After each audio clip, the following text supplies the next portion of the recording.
Hi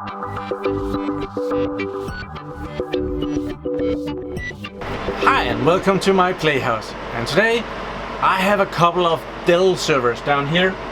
Old, well, I don't know how old they are, but they are not new anymore. It's the 2950, and the story is that I had a lightning strike nearby. It hit something, and at the time I had 6 servers running in my data center. I had 4 IBMs and 2 Dells, and that's the 2 Dells. The 4 IBMs, they needed a reboot. The Dells has been dead ever since. So today I wanted to see if I can get that up and running, or maybe just get rid of them, because, well, there's no reason for having them on the shelf just collecting dust. But before we get to that, I have some maintenance work here. I have a couple of guys that has been helping my YouTube channel a lot. Recently I was contacted by Kung Fu Pino from Croatia, and his channel is up here. He's a gamer and he does gaming videos, and he also does videos just promoting other people, and he just wrote me and said that he had promoted my channel, so I want to return the favor. Go visit him. I'm linking to the video where he's talking good shit about me, so go like that video. Just go and like his video with where he likes me. That's a good one, right? I'm not much into gaming, so I have no idea if he's any good at that. Another dude that has been helping me more than once, actually. Yeah, his name is Jeremiah, and he is from Malta. And, well, he kind of wrote me way back asking me, did you see a peak in your views and subscribers last Monday stuff? Well, yeah, there might have been a little peak. And the truth was that it went through the roof that day, and I kind of asked, did you do any? How do you know about that? Well, he might just have shared my channel on Reddit. And I was, whoa, do that again. So he has actually been sharing my channel a couple of times on Reddit, and each time I've been seeing an increase in viewers and subscribers, and thank you very much to Jeremiah. He has a channel as well. He hasn't really been doing any videos for a while. I've been punking him about that. He was promising a video on the HP DL 380 that he just got. He hasn't done that yet, so if you should just happens to go by there and remind him of that, that would be great. So back to the Dells. Yeah, here are the 2 Dell servers. They have actually just been sitting on the shelf, I think for 2-3 years, at least 2 years, because they haven't been up while I've been doing YouTube. So they haven't been doing much. So I want to get rid of them. I don't want them there anymore, and they're too old for my use. We're gonna see if we can get any life in them, and the reason that I'm doing this now is because I got a couple of new ones. Exactly the same model, I guess. I don't know if the processor is the same, but well, they each have 16 gigabytes of RAM, and they have 2 processors in each, and they have 2 good power supplies each. And I think that maybe the power supplies in the ones in the server room are bad, so I'm gonna bring the ones from the server room in here. First, let's have a look in. It's been a while since we looked at this, so we're gonna go through it as if this was a brand new server or something like that. So what we got here is the Dell 2950. It's a 2U rack mountable server, and it has a nice cover to prevent tampering, and it has a lock. And it actually has the keys as well. The keys are well hidden within the chassis here, but it looks fairly nice, right? So I'm gonna get rid of that, and let's see what we got here. Well, we have a kind of a panel here. It's a diagnostic thing. There's a little light show that runs in here when the server is on. You can press it, and it will give you the serial number, the server name, and a bit of other information. Over here, I don't know what this thing is. I think it's part of the locking mechanism to the nice front. It has 4 hard drive bays, and this one is equipped with, it's actually a SATA drive. it looks like that it has some kind of a conversion thing on it. I haven't really seen this before. I've never had one of these out, but it looks like that it converts and it does some kind of conversion. I think it takes the power and the signal from the other hard disk plug and converts it in some way. Probably it's because this server was meant for SAS drives, and with some small ninja tricks it can use SATA drives as well. But for base, up here we have two connections. They're probably, if best, USB 2. We have the monitor VGA connection here. Let's go further. We have a CD-ROM drive right here, and we have a floppy disk. Holy, that's so rare nowadays. Cool. And let's go around to the back. Oh, actually, let's just chill it around. Oh boy, am I lazy! We have something here that is protected and hidden away with this wrench on it. Some kind of maintenance thing, don't know. We have a serial connector right there. We have another VGA connection for the back. And this one comes, it has an extra network card, so that's there. Then we have two USB ports, and these are probably USB 1.1 or 2, I'm not sure. But one of those probably, no, I'm not gonna be guessing about that. Then we have two 1 gigabit connections for network. I think I know what this is. This server is missing the management adapter, probably. So that port is supposed to be right there, no management adapter. We have another network card over here, and we have some. Oh, we have a power thing, and this thing is actually for the rack mountable rails. It has a blue light on the rails. The cabling handling thing has a blue light, and that is powered from this connection. We have some info thing. We have a light diode that shows how the server is doing. If it's green, it's okay. If it's blinking, if it's red, if it's yellow, it can change different colors. Then we have the little button here, and that indicates you can press this and the server will be blinking in the front. Well, that should be good. Then we have probably two good power supplies here. Let's bring that out. That's what... Oh, the camera is in the way.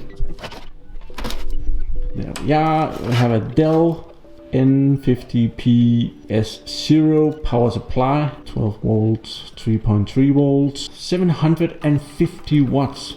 That's a beast, and hopefully it works. So let's get that in. Let's open up, see what we have inside. So here are the server on top. We actually have a Windows 2003 R2 64 bits license key here. One plus one CPU, I think it says. I don't know, 5 client licenses, something. And we have a little locking mechanism so that you cannot get into the server. You can lock it, but well, it's just a Phillips screwdriver, so the security is questionable. Let's get that out there.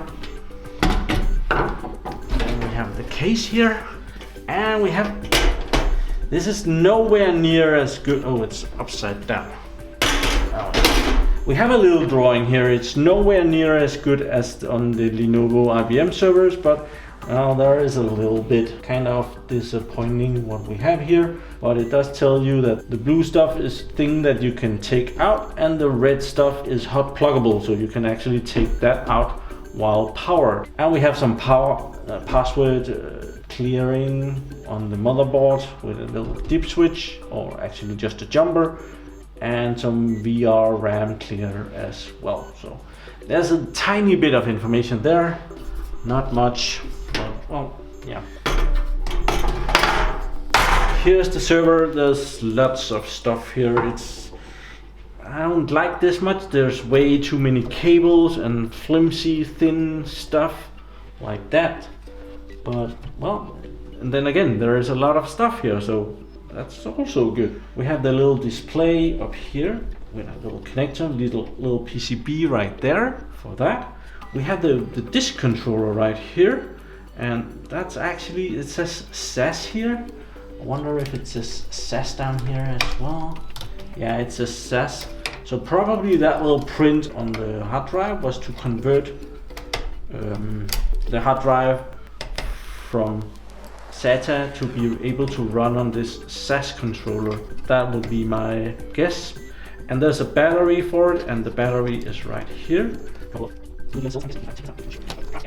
Yeah, it's a little square battery, but it's probably a lithium cell in there. We have a extra power plug neatly put away right there. That's actually kind of cute and nice of them to have it there. That would be great if, let's say, we wanted to put in a graphics card, which I already checked that these servers, they're no better than the IBMs that I have, because if they could actually fit in a PCI Express X16, well, they would be more usable for what I need, but they don't. Here we have some hot pluggable fans. Come on. No. They do go up, and it's a fairly nice system. No cables, so that's kind of okay. They don't come up as easily as on the IBM. We can open this up. This is like directing the airflow, so that's pretty good. We have the two CPUs right here. We have to take up the fans to remove the CPUs, which is it's a little bit irritating, but it's not a big deal really. I was actually wondering what CPU this is, so let's just prepare for that. The CPU cooler it's not that big. I think it's kind of weird. And we have the CPU down there, and it's a 771 socket. Let's take that out of there. And I'm kind of curious of what CPU this is, so I'll just...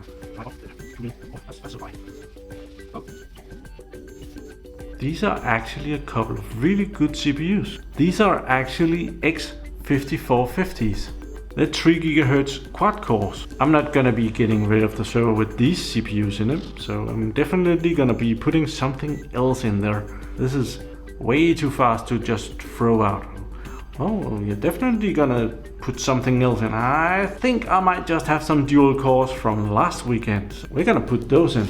Yeah, here are 4 dual core processors, and these are the 5160s, and they're also 3 GHz processors. I might just put those in instead.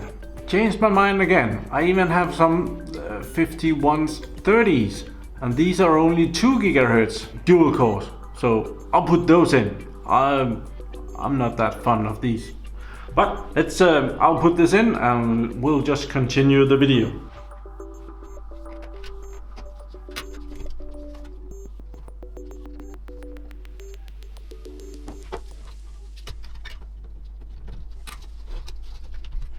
Yeah, I'll do the other one as well. Okay, both the processors has been changed, and then we have the RAM over here.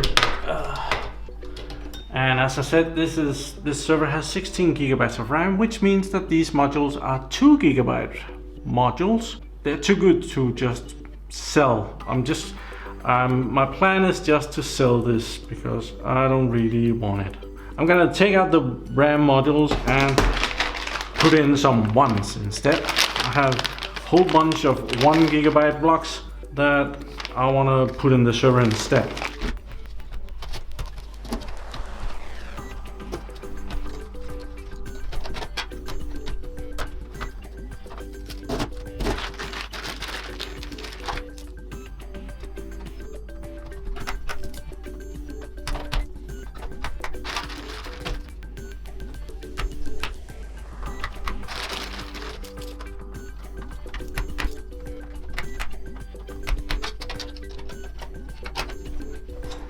There we are, RAM blocks exchanged. Even have a couple of leftovers. So, well, I think the server is done. I'm not going to do anything else to it. We could just have a look at what's down here. We actually have a SATA connector right there. We have room for the management adapter, which is over here if it's installed. This server does not seem to have the management adapter. I'm pretty sure that the two other servers that I have that are broke down, they have the management adapter. We're gonna have a look at that. But over here is a lot of power stuff. We have a couple of USB connectors hidden away down here. I've never seen that before actually.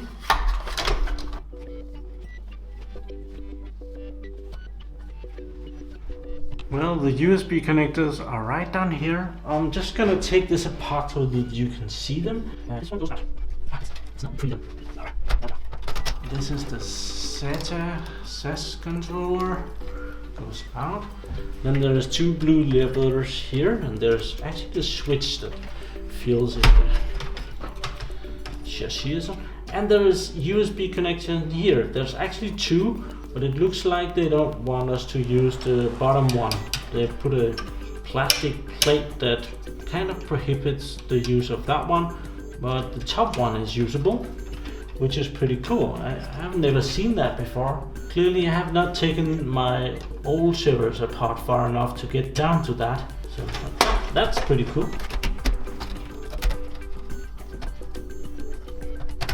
So let's put this back together.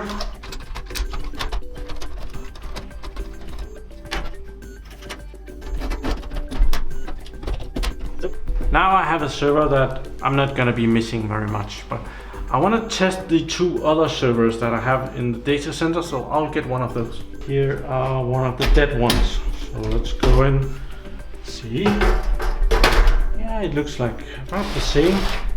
The RAID controller is bigger on this one. It has memory backup stuff, battery, and this one does not have the USB port, so that's why I haven't seen it. Maybe there is a generation shift somewhere between those two servers. This one is pretty empty, and I'm pretty sure that there's no processors in it either. Pretty sure I took those out.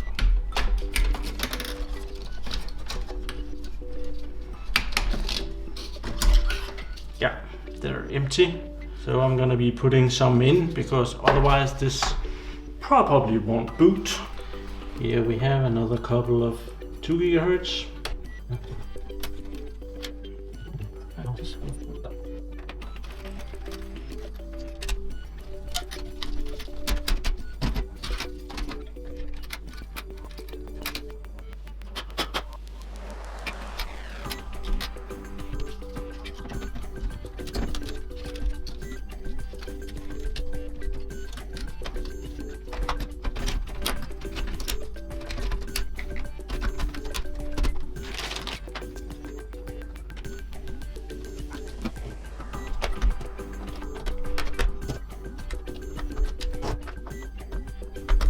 I put in 4 blocks of memory, 8 gigs. I took some of the 2s. I hope they're not gonna blow up on me.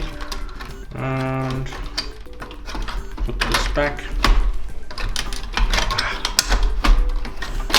Flimsy crap. And I'm gonna be putting the level on because there's this little switch over here. And we want that to be pressed down. Oh, we didn't really see the DAC adapter. I think it's called a DAC adapter, and that's the management adapter for the Dell system here, and that sits here, and it gives an extra network port out here to be able to manage the system. And that connects down with some plugs, and it can probably go into a PCI connection as well right there. So, but back, let's see if this works in any way.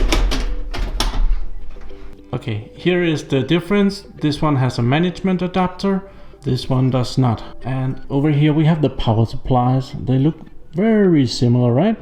And I have a power connector here. We're just gonna try and we're gonna put some power on. Let's start with this one shouldn't work at all. Not much happening, is there? No. Let's put one in the bottom. Let's see that.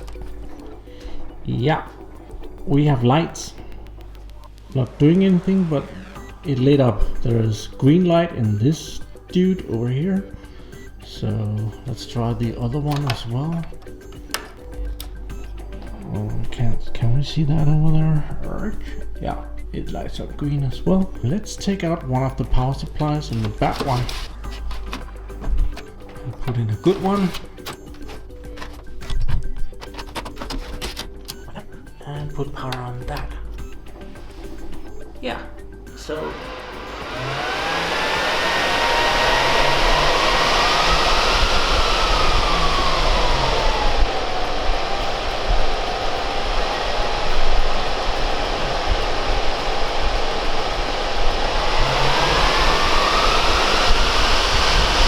very clearly determined that the power supplies are bad.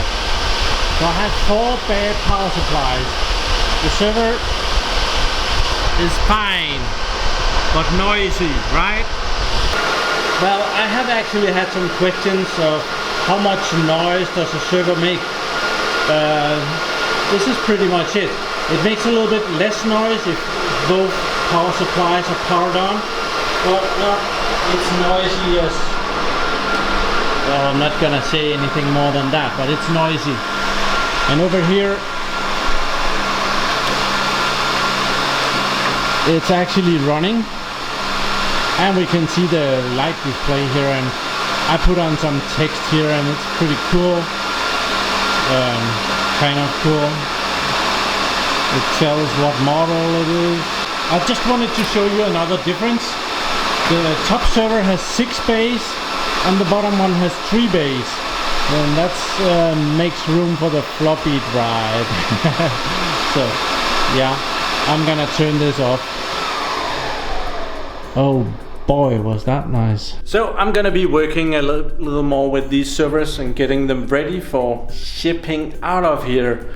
And if you're sitting there wondering, whoa, I'm in Brazil, I want one of those, forget it. Shipping from Denmark is just way too expensive. Even though servers in Brazil are expensive, you can't even pay for the shipping. I'm gonna be selling them locally. But thank you for watching my videos. Do subscribe to my channel so that you can see me again, and have a really nice day. Bye bye.